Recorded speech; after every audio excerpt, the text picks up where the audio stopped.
හරි අපි පන්ති ආරම්භ කරමු දරුවනේ.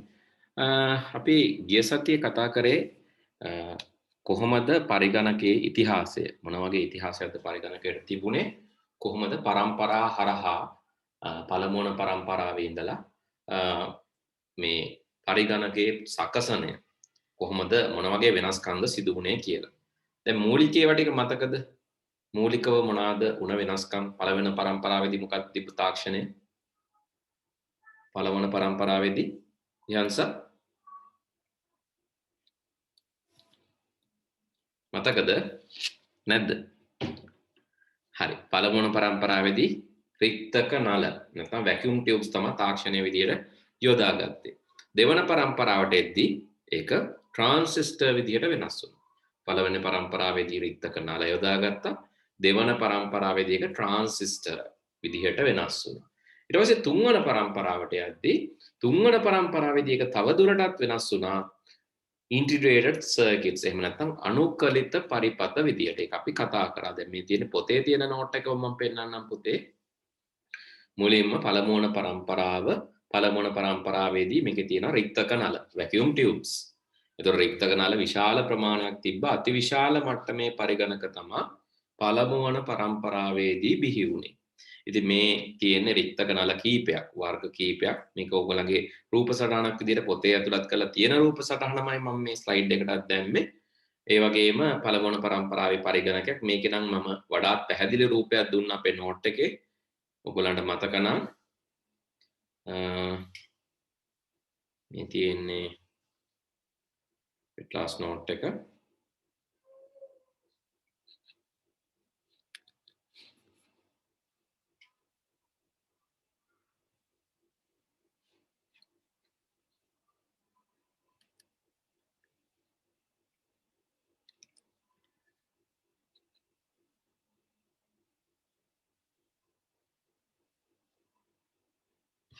හරි මේ බලන්නකෝ.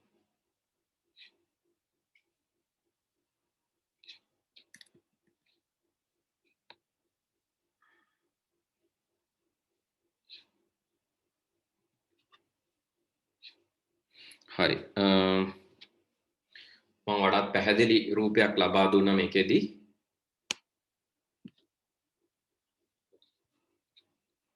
හරි පළමුවන පරම්පරාවේ පරිගණක වල පාවිච්චි වුණ වඩාත් පැහැදිලි රූපයක් මම ලබා දුන්නා. ඉතින් ඒකෙදී අපි කතා කරා මේ තියෙන පළමුවන පරම්පරාවේ පරිගණකයක්. පරිගණකයේ පියා සම්බන්ධයෙන් අපි කතා කරා. ඒ වගේම පළමුවන පරිගණක ක්‍රමලේඛිකාව සම්බන්ධයෙන් අපි කතා කරා. හරි මේ විදිහට අපි පළමුවන පරම්පරාවේ පරිගණක අඳුනගත්තා. ඉන්පස්සේ දෙවන පරම්පරාවේ මේවත් පළමුවන පරම්පරාවේ පරිගණකමයි. ඉන්පස්සේ දෙවන පරම්පරාවේ පරිගණක ගත්තම දෙවන පරම්පරාවේදී තරමක් වැකියුම් ටියුබ්ස් නැත්නම් රික්තක නල කියන තාක්ෂණය වෙනස් වෙලා ඒ වෙනුවට තරමක් විශාලත්වයෙන් අඩු තරමක් කියන ඇත්තටම විශාල ප්‍රමාණයේ විශාලත්ව වෙනසක් සිද්ධ වුණා. මොකද මිලිමීටර් ගානකට වගේ අඩු වුණා දෙවන පරම්පරාවට එද්දී. ඒතර පළමුවන පරම්පරාවෙන් දෙවන පරම්පරාවට එද්දී ට්‍රාන්සිස්ටර් භාවිතා වුණා. ඒ වගේම දෙවන පරම්පරාවට ඇවිල්ලා ඉන් පසුව තුන්වන පරම්පරාව දැන් ට්‍රාන්සිස්ටර් පාවිච්චි වන සාපේක්ෂව රත් වීම අඩුයි බලන්න. මේ ටික අපි කතා කරා ගිය සතියේ. ඒ වගේම පිරිවැය වැඩි තාමත් පරිගණක විශාලත්වයෙන් වැඩි තැනින් තැනට ගෙනියන්න අපහසු තරම්.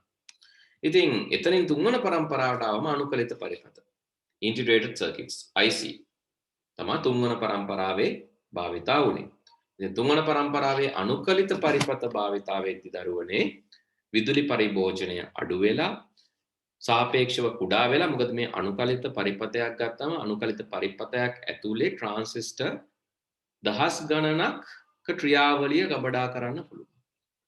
අනුකලිත පරිපථයක් තුල ට්‍රාන්සිස්ටර්ස් දහස් ගානක මුලින් නම් 10ක් 15ක් පස්සේ 100 ගණනක ක්‍රියාවලිය පස්සේ අවසාන අදියරට වෙද්දී දහස් ගානක ක්‍රියාවලිය ගණනය කරන්න තැම්පත් කරන්න ඒ ක්‍රියාවලිය සඳහා යොදා ගන්න පුළුවන්. හරි ඉතින් පිරිවැය සාපේක්ෂව අඩු වුණා වගේම වේගය මේ කරුණ පොඩ්ඩක් අවධානය වැඩිපුර යොමු කරන්න.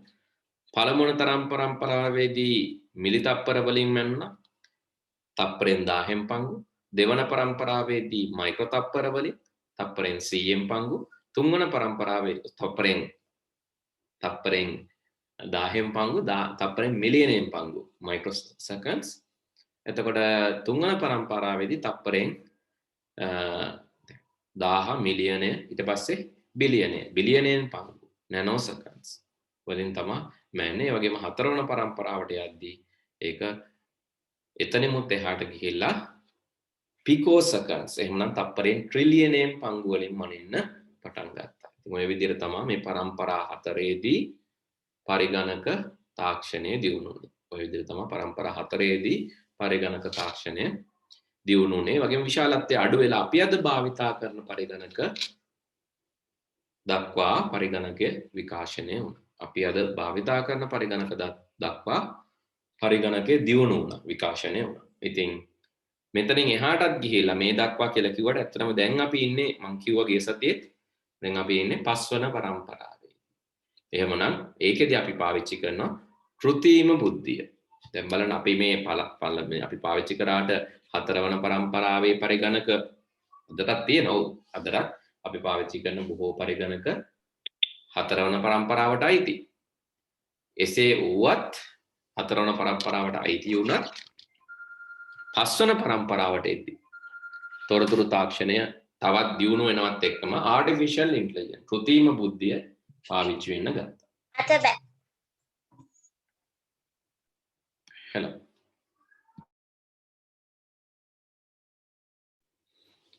හරි sorry ඊළඟට දරුවනේ එතනින් උඩට ගිහිල්ලා මොකක්ද උනේ? දැන් සිව්වන පරම්පරාව ඔය විදිහට පස්වන පරම්පරාව දක්වා මම කිව්වා දැන් අපි ගිහිල්ලා තියෙන කියන අපි ඇත්තටම හිතන් හිටියට අපි ඉන්නේ සිව්වන පරම්පරාවේ කියලා. ඇත්තටම පස්වන පරම්පරාව දැන් ආරම්භ වෙලා තියෙනවා. ඉතින් ඒකට හේතුව මම පෙන්නන්න දැන් උදාහරණයක් විදිහට දැන් මම පාවිච්චි කරන පරිගණකේ මම ගියොත් මෙන්න මෙහෙම මේකේ තියෙනවා Siri කියන app එක. මම අහුවොත් Siri, who's the first programmer?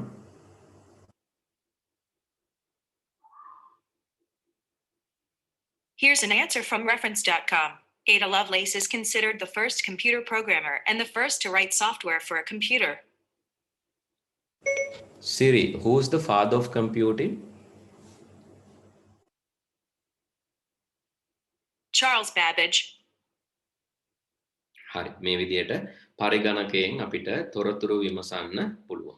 පරිගණකයෙන් අපිට තොරතුරු විමසන්න පුළුවන්. පරිගණකයට අපේ භාෂාව තේරුම්ගෙන පිළිතුරු දෙන්න. ඒ කියන්නේ මේ වෙද්දී එතකොට තවත් මේ මයික්‍රෝප්‍රොසෙසර් ශුද්ධ පරිපත වලටත් ඉස්සරහට ගිහිල්ලා ඒ කියන්නේ අති ශුද්ධ පරිපත අපි කියනවා ultra large scale integration ULSI කියන පරිපත භාවිතා වන පස්වන පරම්පරාවකුත් පවතිනවා කියලා. ඉතින් රොබොට්ස් ලගේ එහෙම ultra large scale integration ඒ වගේම දැන් අද පවතින පරිගණක මෙවලම් වල ගොඩක් ශුද්ධ පරිපත සාමාන්‍ය ශුද්ධ පරිපත වලට වඩා ඉතා කුඩා ශුද්ධ පරිපත භාවිතා වෙනවා. ඒවට අපි කියනවා ultra large scale integration කියලා. ඒතර පස්වන පරම්පරාවකුත් පවතිනවා කියලා මතක තියාගත්තට කමන්නේ. හැබැයි පොතේ හැටියට පරම්පරා 4යි. තාක්ෂණික වෙනස්කම් ටික මතක තියාගන්න. වේගයේ වෙනස්කම, විදුලි පරිභෝජනයේ වෙනස්කම, පිරිවැයේ වෙනස්කම, විශාලත්වයේ වෙනස්කම, වගේම තාක්ෂණය කුමන තාක්ෂණයද භාවිතා වුනේ කියන එක මතක තියාගත්තා නම් හරි. හරි. ඔය වගේ අපි ඔය ටික මතක තියාගත්තම පුතේ ඊළඟට අපිට පුළුවන් දැන් අපි කතා කරමින් හිටපු මාතෘකාව තමයි ඊට පස්සේ සකසනය කියන්නේ මොකක්ද? සකසනේ මොන වගේ දේවල්ද තියෙන්නේ? සකසනයක් ගත්තම සකසනය තුල තිබෙන කොටස් සහ ඒ අනුව කොහොමද සකසන වර්ගීකරණය කරන්නේ? ඒක තමයි මේ පාඩමේදී බලාපොරොත්තු වෙන්නේ. සකසන තියෙන සකසන අනුව කොහොමද සකසන වර්ගීකරණය කරන්නේ කියන එක තමයි මේ පාඩමේදී බලාපොරොත්තු වෙන්නේ. ඉතින් සකසනේ වර්ගීකරණය කරන්න පුළුවන් පුතේ මෙන්න මේ විදිහට. සිංගල් කෝ, තනි කෝ එකක් තියෙන, ඩුවල් කෝ, කොඩ් කෝ. මේ දෙහා ගිහිල්ලත් පුළුවන්. සිංගල් කෝ, ඩුවල් කෝ, කොඩ් කෝ. එතනට එහා ගිහිල්ලත් පරිගණක වර්ගීකරණය කරන්න පුළුවන්. ඉතින් කොහොමද මේ වර්ගීකරණය සිද්ධ වෙන්නේ කියන එක අපි ඊළඟට පොඩි උදාහරණයක් භාවිතයෙන් බලමු. කොහොමද මේ වර්ගීකරණය සිද්ධ වෙන්නේ කියන එක අපි පුංචි උදාහරණයක් භාවිතා කරලා බලමු. හරි. මේ තියෙන්නේ පරිගණකයේ ඒ වර්ගීකරණය සිද්ධ වෙන හැටි පුංචි උදාහරණයකින්. ඉතින් ඔබට පේනවා ඇති එක පැත්තක ඉන්නවා කෝකියෙක්. එතකොට අනිත් පැත්තේ ඉන්නවා කෝකියෝ දෙන්නෙක්. එතකොට ඊළඟ පින්තූරයට ගියාම අපිට පේනවා කෝකියෝ 4 දෙනෙක්. එතකොට ඕගොල්ලෝ හිතලා බලන්න අපිට කෑම හදන්න දුන්නොත් එක කෝකියෙක් හිටියොත්ද වේගවත්, කෝකියෝ දෙන්නෙක් හිටියොත්ද වේගවත්, කෝකියෝ 4 දෙනෙක් හිටියොත්. දැන් පොඩක් බඩගිනි වෙන්නත් පුළුවන්. කමන්නේ අපිට උත්තරයක් විදියට කිව්වොත්. ඔව්. කෝකියෝ 4 දෙනෙක් හිටියොත් ඒක තමයි. හරි. කෝකියෝ 4 දෙනෙක් හිටියොත් තමයි අපිට වඩාත් වේගවත්ව කෑම පිසින්න පුළුවන්. හැබැයි අනිත් පැත්තට කෝකියෝ 4 දෙනෙක් ඉන්නකොට වැඩි විදුලියක්, වැඩි සම්පත් ප්‍රමාණයක් එහෙම වැය වෙනවා. වැඩිපුර බැටරි පවර් එකක් ඕන වෙනවා, වැඩි සම්පත් ප්‍රමාණයක්, වැඩි විදුලි පරිභෝජනයක් සිද්ධ වෙනවා. හරි. අන්න ඒ වගේ තමයි මෙන්න මේ කම්පියුටර් වල කෝස් ගාන වැඩි වෙන්නේ. දැන් මේ විතරක් නෙවෙයි. දැන් මෙතනින් ගිහිලා කොඩ්කෝ, හෙක්සාකෝ, ඔක්ටාකෝ 16 කෝස් 16ක් තියෙන ඒ වගේ මේ කෝගාන කියලා කියන්නේ මේ එක ප්‍රොසෙසර් යුනිට් එක කිචන් එකක නැත්නම් එක කුස්සියක ඉන්න කෝකියෝ ගාන වගේ. හරි එක කුස්සියක ඉන්න කෝකියෝ ගාන වගේ මේ ප්‍රොසෙසර් එක ඇතුලේ තනි යුනිට් එකක් ඇතුලේ තනි චිප් එකක් ඇතුලේ. දැන් ඩුවල් කෝ කියලා මේ අපිට මේක මේ බාහිරින් පේන්නේ නැහැ. මම ඔයාලට ඉමේජ් එකක් පෙන්නන්නම්කෝ. අපි ගත්තොත් dual core CPU කියලා මේ dual core CPU එකක් ගත්තා කියලා මම මේ තියෙන්නේ dual core CPU එකක්. හැබැයි මේකේ දැන් මේ තියෙන්නේ dual core. හැබැයි මේකේ ඔයාලට පැහැදිලිව කොටස් දෙකක් පේන්නේ නැහැ. කොටස් දෙකක් පේන්නේ නැහැ dual core කියලා. දැන් i3 සමානට quad core එන්න පුළුවන්. core 4ක්. හැබැයි අපිට 4ක් එහෙම පේන්නේ නැහැ. ඉතින් ඊළඟට quad core කියන්නේ 4ක්. එහෙම තිබ්බට එහෙම පැහැදිලිව අපිට ඒකේ ඇතුලේ මේ ෆිසිකලි 4ක් පේන්නේ නැහැ. මේකේ ක්‍රියාත්මක වන විදිය තමයි මේ තියෙන්නේ. ප්‍රොසෙසර් 4ක් විදියට තමයි ක්‍රියාත්මක වෙන්නේ. හැබැයි ප්‍රොසෙස් එක තනි ඒකකයක්. මේ තියෙන තනි ඒකකයක් විදියට තමයි ඒක පේන්න තියෙන්නේ. හැබැයි ඒක ඇතුලේ ක්‍රියාත්මක වෙනවා 4 දෙනෙක් ක්‍රියාත්මක වෙනවා. ඒක 4කට බෙදලා වගේ පෙන්නලා නැහැ.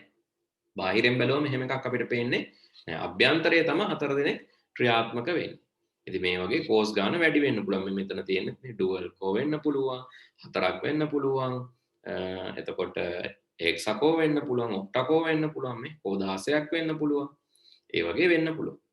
කෝ ගාන වැඩි වෙනකොට අර කෝකියෝ ගාන වැඩි වෙනවා වගේ වැඩි සම්පත් ප්‍රමාණයක් පරිභෝජනය කරනවා වගේම දරුවනේ වැඩි විදුලියක් වැය වෙනවා. වැඩි සම්පත් ප්‍රමාණයක් පරිභෝජනය කරන හැබැයි වේගය වැඩි වෙනවා.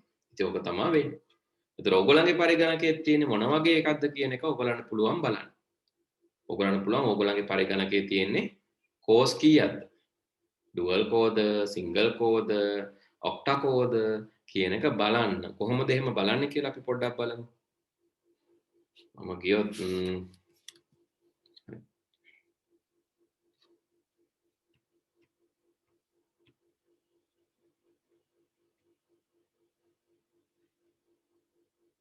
මම Windows පරිගණකයට කනෙක්ට් වෙලා පෙන්නන්නම් පුතේ.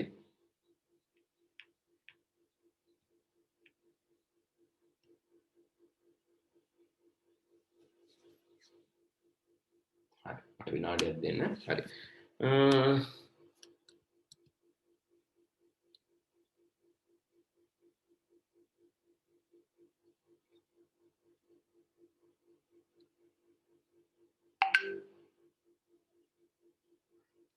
version එකේ ප්‍රශ්නයක් කියනවා නේද?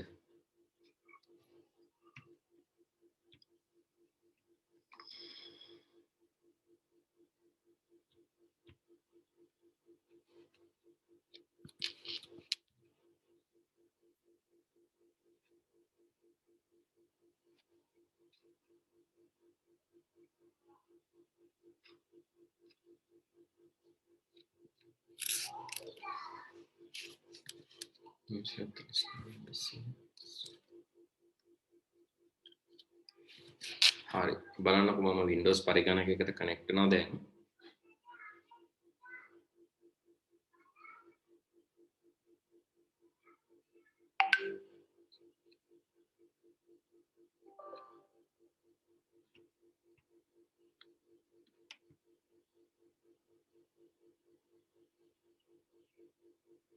හරි දැන් ඔයගොල්ලන්ට පේනවා ඇති මගේ Windows පරිගණකය. හරි. මේකේ ඔයාලට පුළුවන් මෙන්න මේ පල්ලහැම තියෙන එකට අපි කියනවා පුතේ task manager කියලා. ඒ task manager එකේ right click කරලා ඒ task manager එකේ right click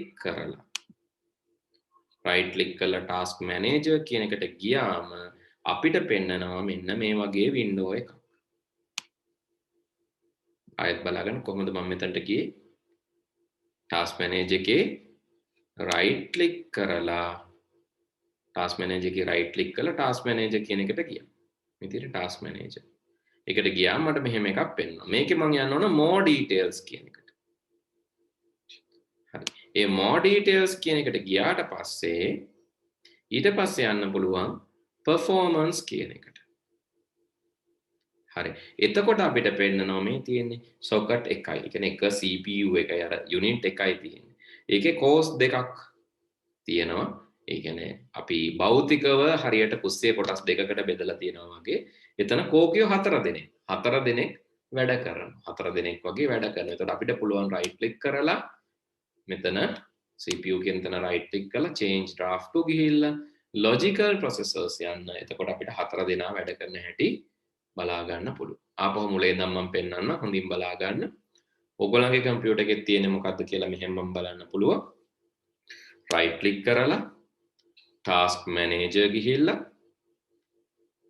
right click කරලා task manager ගිහිල්ලා ඒ task manager එකේ දැන් fewer details මෙහෙම තිබ්බොත් more details යන්න. more details කියලා performance කියන එකට ගියාම CPU එක පෙන්නනවා. ඒ CPU එකේ සමහර විට ඔයගොල්ලන්ට පෙන්නයි overall utilization මේ වගේ තනි එකක්. ඔයගොල්ලෝ right click කරලා change draft to logical processors කියලා බලන්න පුතේ. එතකොට පෙන්නයි CPU එකේ කී දෙනෙක් cores කීයක් තියෙනවද කියලා. දැන් මේක නම් code 4 දෙනෙක් හරියට එක කුස්සියක කෝකියෝ 4 දෙනෙක් ඉන්නවා වගේ. දැන් ඔයාලට අදහසක් ඇති මොකද්ද මේ කියන්නේ කියලා. ඒතර මේ 4 දෙනාම වැඩ කරන හැටි පෙන්වනවා. හරි.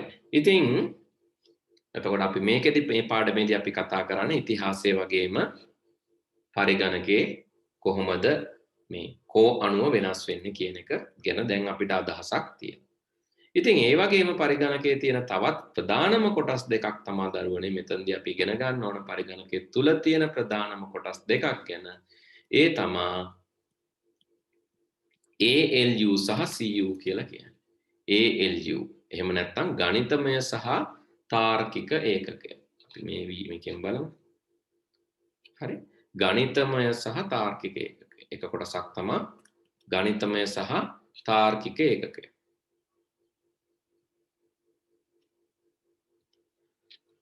හරි. දෙවන කොටස තමයි ගණිතමය සහ තාර්කික ඒකකය. එතකොට දෙවන කොටස තමයි CU එක. දෙවන කොටස CU එක. පළමුවන කොටස ALU, දෙවනි එක CU. එතකොට ALU එක චූටි නෝට් එකක් ලියාගත්තත් කමක් නැහැ. හරි. මම නෝට් එකක් විදියට දෙන්නම්. ලියා ගන්න පොතේ. මධ්‍ය සැකසුම් ඒකකයේ කොටස්. CPU එහෙම නැත්නම් මධ්‍ය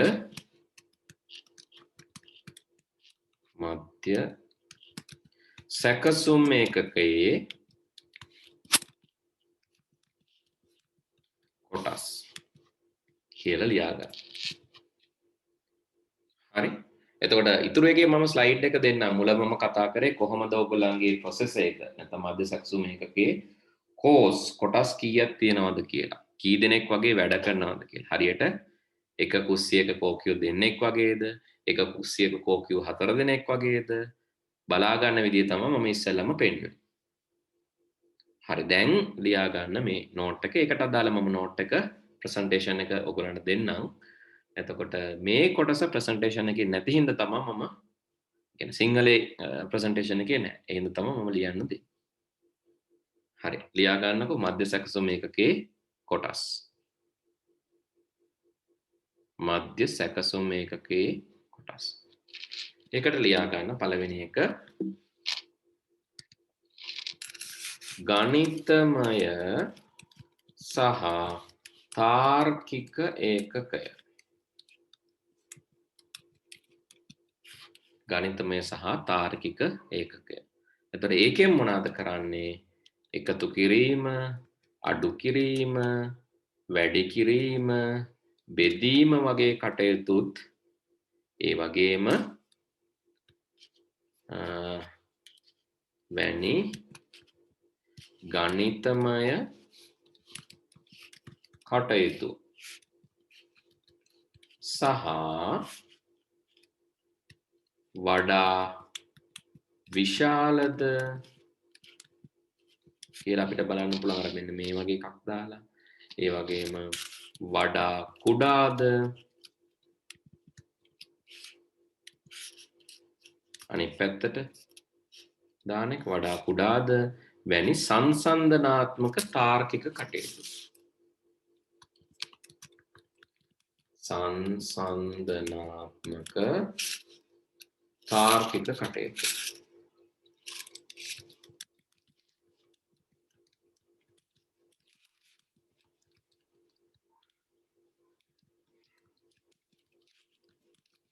ඒක ලියා ගන්න.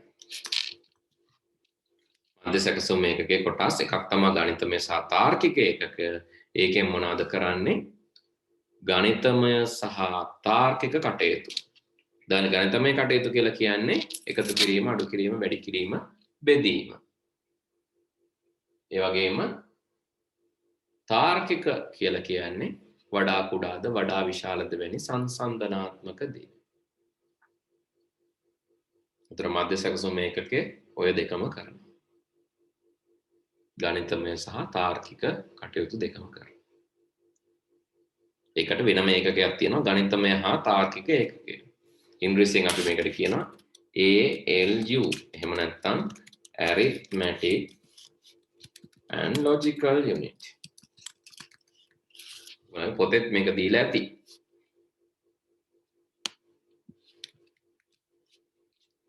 හරි මම මේක මෙතනට එකතු කරගන්නම්.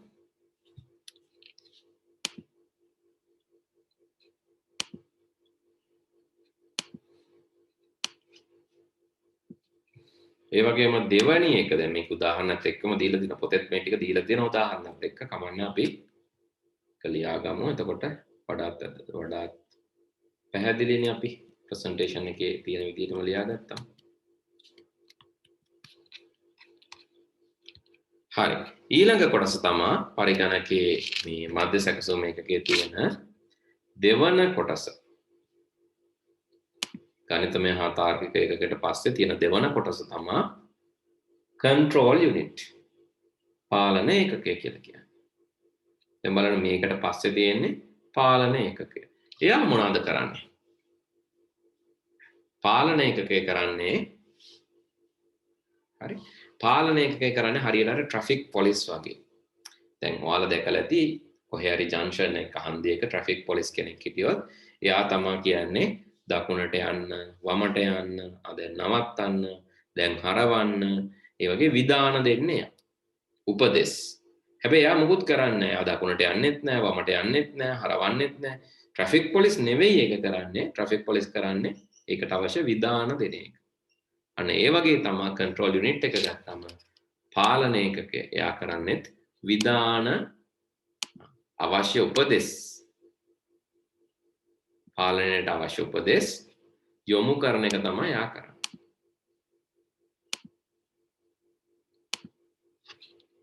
හරි. ඒකත් මම කෙටියෙන් නෝට් එකක් විදිහට දෙන්නම්. පාලන ඒකකය කියලා ලියා ගන්න.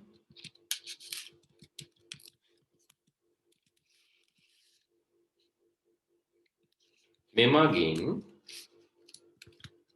අනෙක් පරිගණකයේ අනෙකුත් සියලු කොටස් වලට පාලන සංඥා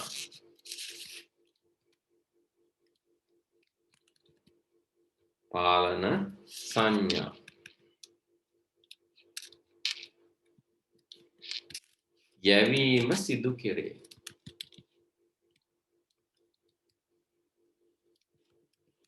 එයා තමයි පාලන සංඥා යවන්නේ. මෙම සංඥා අනුව එම කොටස් අදාළ කටයුතු සිදු කරයි. ඒ කොටස් තමා ඒ අදාළ කටයුතු සිදු කරන්නේ සංඥා අනුව. සංඥා යවන එක තමයි එතකොට මෙයා කරන්නේ. සංඥා අනුව කටයුතු කරන එක කොටස් වල වගකීමක්. හරි ඒක ලියලා පෙන්නන්න. මම ආයෙත් මතක් කරන්න සාරාංශයේ විදියට අපි කතා කරේ මධ්‍ය සැකසුම් ඒකකයේ මධ්‍ය සැකසුම් ඒකකයේ කොහොමද සංවර්ධනය වුනේ කියන එක. එතකොට ඒ සංවර්ධනය වෙලා ආපු ගමනේදී කොහොමද සිංගල් කෝ ඩුවල් කෝ කොඩ් කෝ කියලා බෙදුනේ කියන එක. ඒ වගේම ඔක්ටා කෝ හෙක්සා කෝ වගේ හරියට එක කුස්සියයි එක කෝකියයි සිංගල් කෝ එක කුස්සියයි කෝකියෝ දෙන්නයි ඩුවල් කෝ එක කුස්සියයි කෝකියෝ හතර දෙනයි කොඩ් කෝ වගේ. ඒතර කෝකියෝ හතර දෙනෙක් ඉන්නකොට වේගය වැඩි. හැබැයි විදුලි පරිභෝජනය නැත්නම් සම්පත් පරිභෝජනයත් වැඩි. හැබැයි වේගය නම් වැඩි වෙනවා. ඒ වගේ තමයි කොඩ් කෝ ප්‍රොසෙස් එකක් තියෙනවා නම් ඔයාගේ පරිගණකය වේගවත්. හැබැයි ටිකක් බැටරි ටිකක් වැඩිපුර ගන්නවා. සිංගල් කෝ එකක් තියෙනවා නම් එච්චරම බැටරි ගන්නෙ නැහැ. හැබැයි පොඩක් වේගයෙන් අඩුයි.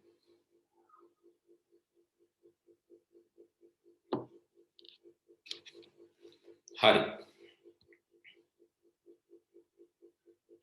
ඊට පස්සේ අපි කතා කරා මධ්‍ය සැකසුම් ඒකකයේ කොටස් දෙකක් තියෙනවා. ප්‍රධාන කොටස් දෙකක්. ගණිතමය සහ තාර්කික ඒකකය, arithmetic and logical unit, control unit. එහෙම නැත්නම් පාලන ඒකකය කියලා කොටස් දෙකක් තියෙනවා කියලා අපි කතා කරා. ඒ කොටස් දෙකේ කාර්යයත් අපි ඉගෙන ගත්ත. ගණිතමය සහ තාර්කික ඒකකයේ තමයි ගණන් හදන්නේ. වගේම සංසන්දනාත්මක කටයුතු කරන්නේ. පාලන ඒකකයේ කරන්නේ ට්‍රැෆික් පොලිස් වගේ සංඥා යවන එක.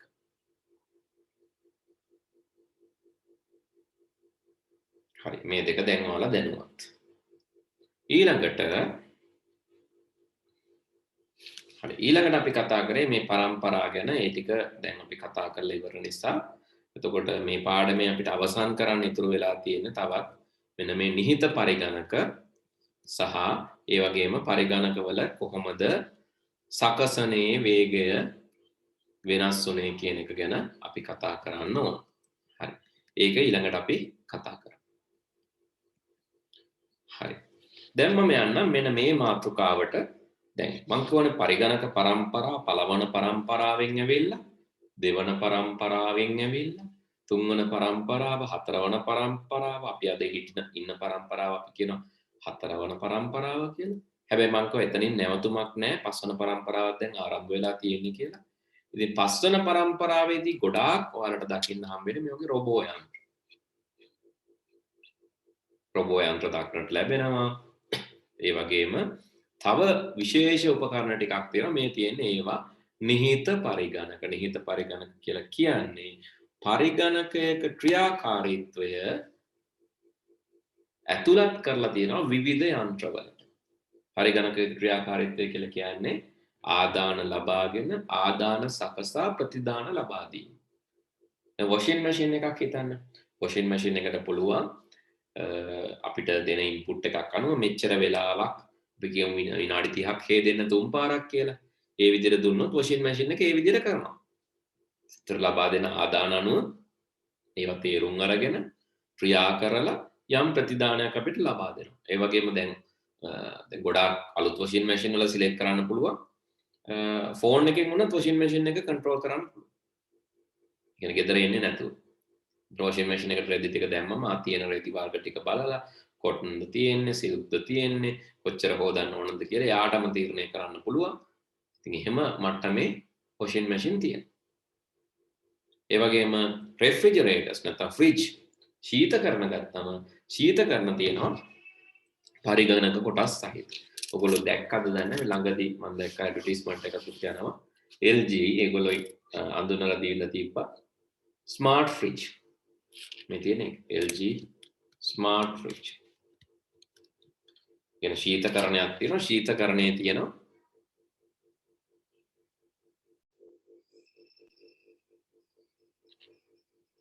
බලන්නකො පේනවද කියලා ශීතකරණේ පරිගණක කොටසක් තියෙනවා මෙන්න මේ වගේ. නැති ශීතකරණේ පරිගණක කොටසක් තියෙනවා. ඉතින් ඒකෙන් පුළුවන් අපිට ශීතකරණය ඇතුලේ තියෙන්නේ මොනවද? ඒ වගේම කල්ලිකුත් වෙන්න ළඟ මොනවද? මොන වගේ ඕඩර් එකක්ද අපි ගෙන්න ගන්න ඕන? අලුතෙන් ඕඩර් කරන්න ඕන මොනවද? ඒ ආදී වශයෙන් මේකේ තියෙන උෂ්ණත්වයේ දේවල් පාලනය කරන්න ඕන නම් ෆෝන් එකෙන් ඒ දේවල් කරන්න ඔන් ඔෆ් වෙච්ච ටයිම් හොයාගන්න ඒ සියලුම දේවල් අපිට බලා ගන්න පුළුවන්. ඒවට කියන ස්මාර්ට් ෆ්‍රිජ් කියලා. ඉතින් නිහිත පරිගණක කියන මාතෘකාවක් දරුවනේ ඔයගලන්ට වැදගත් වෙන හින්දා මම එකට කෙටි සටහනක් දෙන්න. ලොකු එකක් නෙවෙයි කෙටි එකක්. හරි. මේ කොටසත් ලියා ගන්න ඉක්මනින්. නිහිත පරිගණක.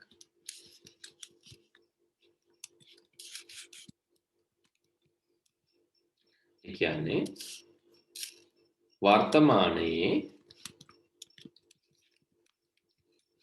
වර්තමානයේදී පරිගණකයේ ක්‍රියාකාරීත්වය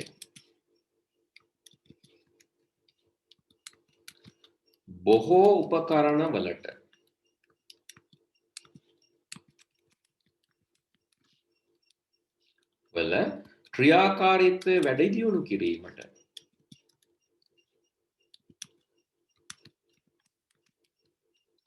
ක්‍රියාකාරීත්වය වැඩි දියුණු කිරීමට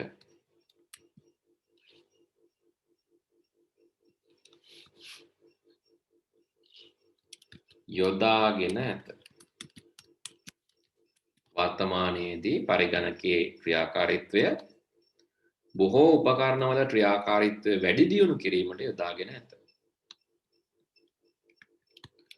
සුහුරු ජංගම දුරකථන ස්මාර්ට් කියන එක තමයි සුහුරු කියලා කියන්නේ. සුහුරු රූපවාහිනී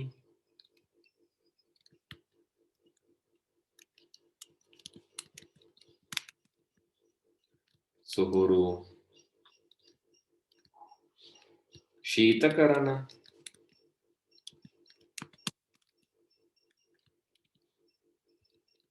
සුහුරු රෙදි සේදුම් යන්ත්‍ර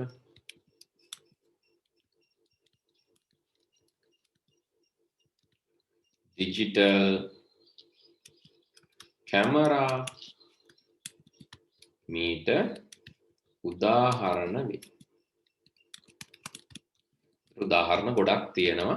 මේ වගේ උදාහරණ අපිට කියන්න පුළුවන් නිහිත පරිගණක කියලා. ඉතින් ඒක අපේ නෝට් එකේ ලියාගමු. මම ස්ලයිඩ් එක දෙන හින්දා පුතේ ස්ලයිඩ් එකේ ආයේ ඇඳ ගන්න එහෙම මුකුත් අවශ්‍ය වෙන්නේ නැහැ.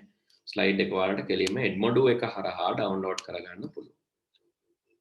එතකොට මට අවශ්‍ය වෙන්නේ මොනවාද මේ සුහුරු පරිගණක කියලා කියන්නේ. මොන වගේ රොබෝ යන්ත්‍ර ඒ සියල්ලෙම තියෙන්නේ මේ වගේ සුහුරු පරිගණකවල කොටස්. හරි මම නෝට් එක දෙන්නම්කෝ ඉක්මනින්. මෙතනට ඇතුළත් කරගන්න.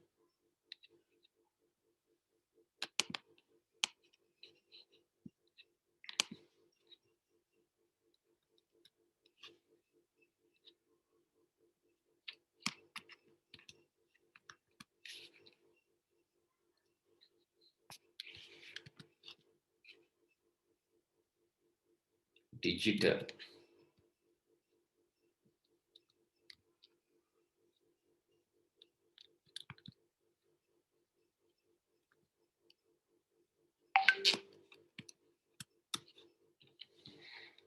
හරි ඒක ලියා ගන්න.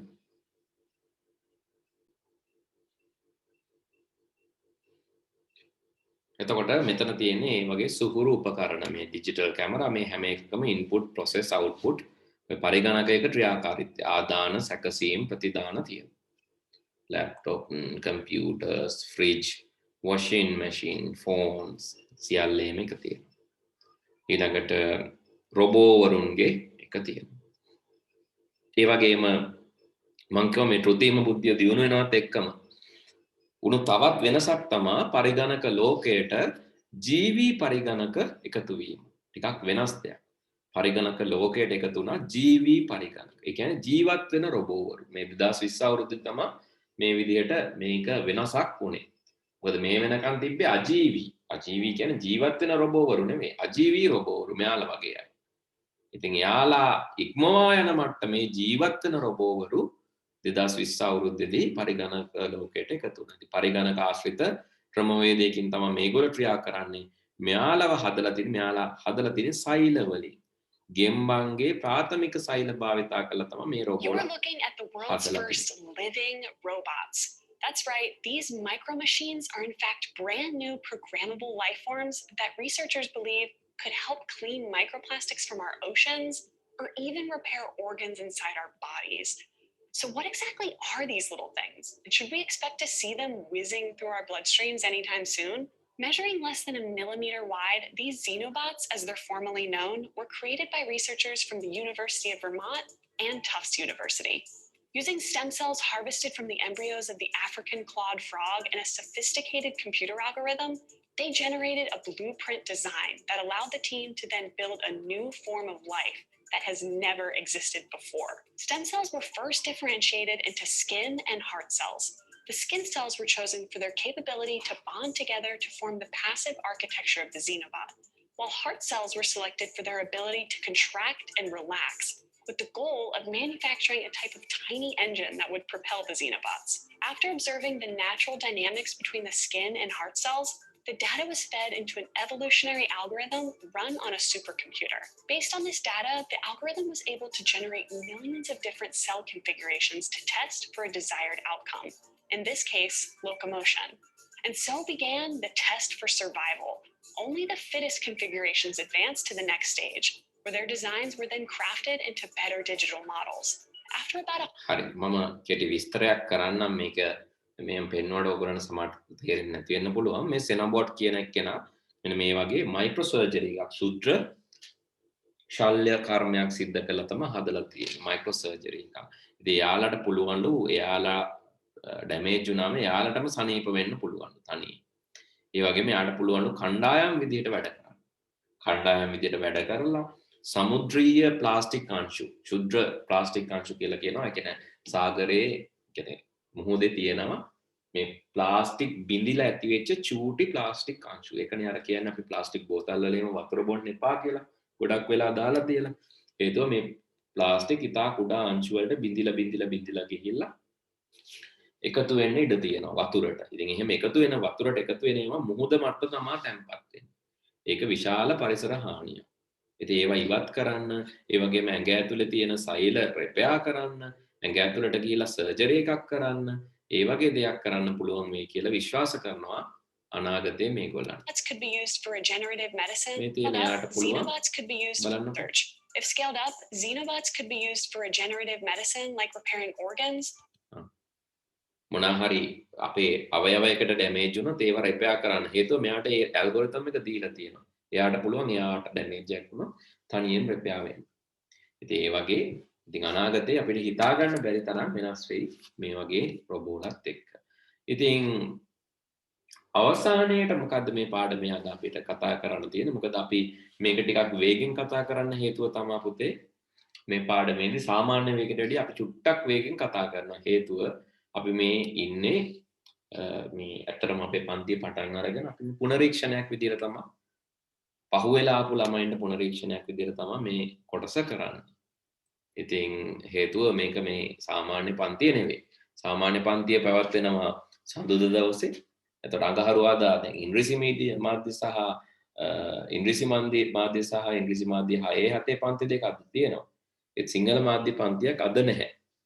ඉතින් මේ සිංහල මාධ්‍ය පන්ති යොදා ගන්න හේතුව තමයි මුල අතපසු වුණ ළමයින්ට මේ දේවල් ටික මතක් කරලා දෙන එක. ඉතින් ඒකයි චුට්ටක් වේගයෙන් මේ පාඩම කරන් යන්න හේතුව. ඉතින්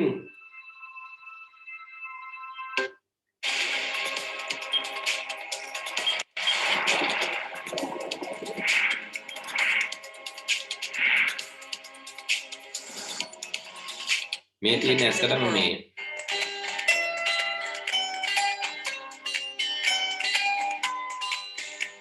කලින් කතා කරා වගේ නිහිත පරිගණකයක්. එතකොට නිහිත පරිගණක උපකරණයක් මෙයා ඇත්තටම මේ ක්ලීනින් සඳහා වැක්කියුම් ක්ලීනර් එකක් විදිහට යාට පුළුවන් තනියෙන් හිටලා වැඩ කරන්න. එයාටම ගිහිල්ලා තනියෙන් charge වෙන්නත් පුළුවන් බැටරි බැස්සක්. දැන් අපිට තියෙන ලොකු ප්‍රශ්නයක් අපි දන්නේ නැහැනේ බැටරි බහින වෙලාව. හැබැයි මේ වැකියුම් එකට පුළුවන් තනියෙන් ගිහිල්ලා තමන්ට අවශ්‍ය තැනට ගිහිල්ලා ඒ charging point එකට ගිහිල්ලා charge වෙන්න. ඒ වගේම එයා දන්නවා කොයි වෙලාවටද සුද්ධ කරන්න ඕන ඒ ආදි වශයෙන්. ඉතින් මේ වීඩියෝ එකේ තියෙන මම ඔයගලන්ට ප්‍රසන්ටේෂන් එක ෂෙයා කරන්න. ඉතින් අවසානයේට අපි කතා කරමු කොහොමද මේ පරිගණකයේ වේගය මධ්‍යසකසුමේ වේගය මනින්නේ. මේක මම කලිනොත් අද පාඩම පටන් ගනිද්දි කිව්වා. තප්පරෙන් 1000න් පංගු. අපි කියනවා මිලි තප්පර කියලා. තප්පරෙන් මිලියනෙන් පංගු අපි කියනවා මයික්‍රෝ තප්පර කියලා. මේ 1000න් පංගුවක දශම ස්ථානයට පස්සේ 3ක් තියෙනවා. මිලියනෙන් පංගුව කියන දශම ස්ථානයට පස්සේ 6ක් තියෙනවා. දශම ස්ථානයට පස්සේ 9ක් තියෙනවා නම් බිලියනෙන් පංගු. නැනෝ තප්පර. ඒ වගේම හතරවන පරම්පරාවේදී මම කතා කරා පිකෝ තප්පර. තප්පරෙන් ට්‍රිලියනෙන් පංගුව. එහෙනම් බිංදු 11යි එකක්. එහෙනම් කොටස් 12ක් විතර තියෙන දශම ස්ථානයෙන් පස්සේ. ඉතින් මේ වගේ වේගය මනින එකක වෙනස් වුණා කියන එක අපි කතා කරා. ඉතින් මධ්‍ය සැකසුම් මොකද්ද මේ හර්ට්ස් එකක් කියලා කියන්නේ? තප්පරයකට සිදුවෙන ස්පන්දනයක් අපි කියනවා හර්ට්ස් එකක් කියලා. තප්පරයකට සිදුවෙන යම්කිසි කම්පනයක්. දැන් මම ඔයගලන්ට උදාහරණයක් මේකට පෙන්නන්නම්. මෙන්න මේ වගේ බලන්න හර්ට්ස් එකක් කියලා කියන්නේ තප්පරයකට සිදුවෙන අනුයාත කම්පනයක්. කම්පන එකක් වෙනවා නම් අපි කියනවා හර්ට්ස් 1යි කියලා. කම්පන දෙකක් වෙනවා නම් අපි කියනවා හර්ට්ස් 2යි කියලා. කම්පන 1000ක් වෙනවා නම් අපි කියනවා කිලෝ හර්ට්ස් 1යි කියලා. අපි බලමු ඒක වෙන හැටි. මම උදාහරණයකින් පෙන්නන්නම්. ඔයගොල්ලෝ බලන්න මෙන්න මේ සිමියුලේෂන් එක. නැත්නම් මෙන්න මේ ක්‍රියාවලිය දිහා බලන්න. මම පාවිච්චි කරන්නේ ඇත්තටම යුනිවර්සිටි එකකින් හදපු පොඩි ඇනිමේෂන් එකක්.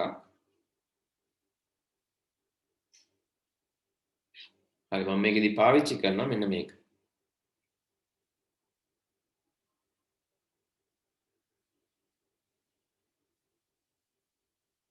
ඒක ගොඩක් ඒවා තියෙන හින්දා අපි තෝරලා ගමු.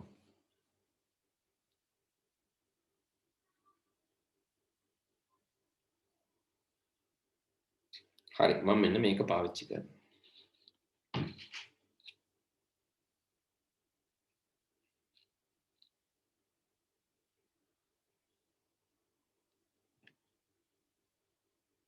දැන් මේකේ තියෙන්නේ නිශ්චල වතුර භාජනයක්. මේකට අපි හිතමු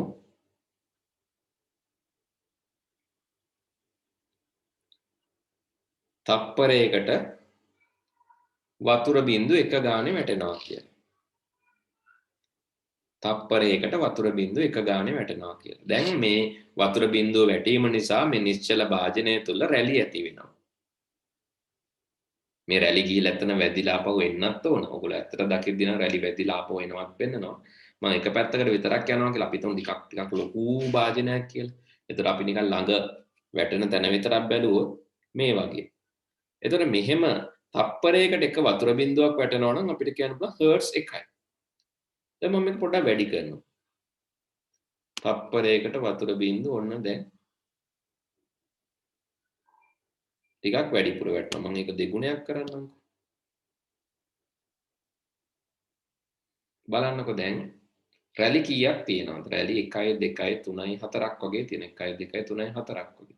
තවත් වැඩි කරන්නම් මම.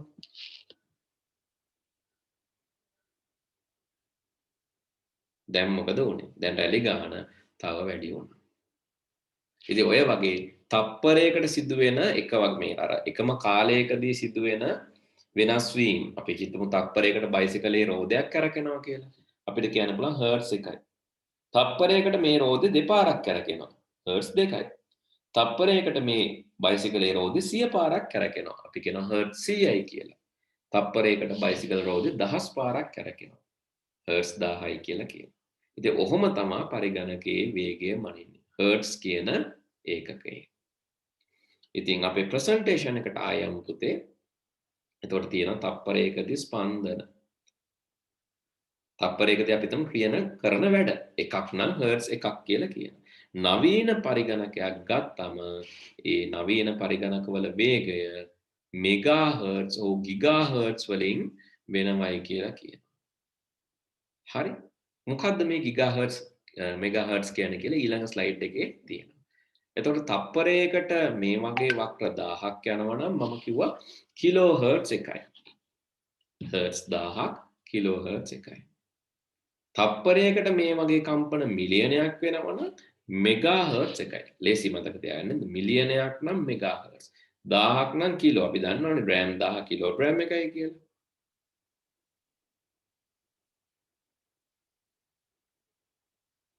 හරි. ඒ වගේම ඊළඟ එක තමයි තප්පරයකට ඒ වගේ ඒවා ට්‍රිලියනයක් යනවා නම් මිලියනයක් බිලියනයක් යනවා. බිලියනයක් යනවා නම් අපි කියනවා ගිගාහර්ට්ස් එකයි කියලා.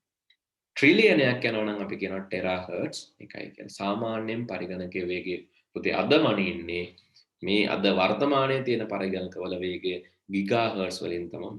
තප්පරයට ඇත්තටම එතකොට කම්පන මිලියනයක් නෙමෙයි බිලියනයක් ඒ කියන්නේ 1000ක් කම්පන වෙන්න පුළුවන් කියලා අද හොයාගෙන තියෙනවා. ඒ කියන්නේ ඒ තරම් වේගෙන් වැඩ කරන පරිගණක තමයි තියෙන්නේ. හරි. ඉතින් දරුවනේ ඉතින් මේ ටික තමයි අද අපි පාඩමේදී කතා කරන්න බලාපොරොත්තු වෙන්නේ. හරි. ඉතින් දැන් ඕගොල්ලන්ට අදහසක් තියෙනවා දලා අදහසක් පරිගණකයේ කොහොමද වේගය මනින්නේ? ඒ වගේම පරිගණකයේ වේගය වෙනස් වෙන්නේ කොහොමද? පරිගණකයේ වේගය වැඩි උනේ කොහොමද කියලා. හරි. දැන් ඔයාලට අදහසක් තියෙනවා. හරි. ඉතින් මම මේ අපි ඉගෙන ගත්ත ලෙසන් එකේ සමරි එක සාරාංශය ඔයගොල්ලන්ට දැන් කියන්න. අපි කතා කරා මධ්‍ය සැකසුම් මේකක. ඒක සමානයි කියලා අපි ඉගෙන ගත්ත පරිගණකයේ මොළයට. පරිගණකයේ මොළය හා අපේ මොළය හා සමානයි නැත්තම්. පරිගණකයේත් මොළය හා සමානයි. ප්‍රධානතම වැදගත්කමක් තියෙන්නේ මධ්‍ය සැකසුම් මේකකේ. ඉතින් ඒකේ ප්‍රධාන කොටස් දෙකක් තියෙනවා කියලාත් අපි ඉගෙන ගත්තා. මොනවාද ඒ? තාර්කික සහ ගණිතමය සහ තාර්කික ඒකකය. ඒ වගේම අනිත් එක පාලන ඒකකය.